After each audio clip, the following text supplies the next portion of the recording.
என்ன கிழிச்சாங்க அப்படின்னு ஒரு டேஷ் போட்டு ஒரு வார்த்தை சொல்றாங்க. கிழிச்சாங்கன்னு கேக்குறாரு. பீஃப் அப்படி ஒரு வார்த்தையை சொல்லாம நான் தான் சொல்றேன் கிழிச்ச கையில காட்டுறேன் என்ன கிழிச்சீங்கன்னு கேக்குறாரு. அதாவது என்ன ஒரு பொறுப்பான முதலமைச்சரா விஜய் சார் வந்து பலர் வந்து ரோல் மாடலா இன்னைக்கு முதலமைச்சர் வந்து பாத்துட்டு இருக்காங்க. நான் அப்படி அதே பாராமீட்டர் உங்க மேல நான் வைக்கட்டுமா? ஒரு நெறியாளர்னா இப்படிதான் பேசணும், இப்படிதான் இருக்கணும். நான் உங்க மேல பாராமீட்டர் வைக்கலாமா? இது உங்க ஸ்டைல், இது உங்க சேனல். இத புரிஞ்சிக்கிட்டு பதில் சொல்ல நான் வந்திருக்கேன். நீங்க அவர மாதிரி பேசணுமா, நீங்க இவர மாதிரி பேசணுமா? மக்களுக்கு உண்மையா பேசணும். மக்கள்கிட்ட ஒரு கருத்து எடுத்து சொல்லணும். இவ்வளவுதான் எதிர்பார்க்கணும். நீங்க அப்படிதான் பேசணும்னா காமராஜர் எப்படி செந்தமிழ் பேசுவாரா? மாட்டாரு. ரகடா இருக்கும் லாங்குவேஜ்.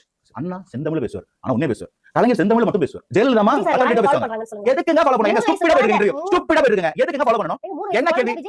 நான் கேக்குறேங்க. என்னங்க இதுல என்ன உங்களுக்கு தப்பு? எனக்கு புரியவே இல்ல. உங்க லாஜிக் எனக்கு புரியல. நீங்க என்ன ட்ரை பண்றீங்க இந்த இன்டர்வியூல? விஜய் சார் என்ன ட்ரை பண்றாரு? ஒரு தெளிவா உங்க ஹர்ட் ஆகாத மாதிரி உங்களை வச்சு எக்ஸாம்பிள் சொல்லிட்டாரு. இது என்ன பண்ணனும்? எடப்பாடி அவர்கள் கால்ல விழுந்தாரு. பதிலுக்கு அவர் இவர் சொன்னாரு. ஒருத்தர் பேசுற அநாகரிகத்துக்கு நீங்க கம்பேர் பண்ணவே முடியாது. முதல்ல இவர் ஸ்டைல்ல மக்கள் புரியுற மாதிரி புரியுற பேசுறாரு. You cannot judge these things. இந்த இடத்துல செந்தமிழ்ல பேசுனது அண்ணா பெரியவரா, ரகடா பேசுன காமராஜர் பெரியவரா, இல்ல போய் பேசுற வேற தலைவர் பெரியவரா கேப்பீங்களா?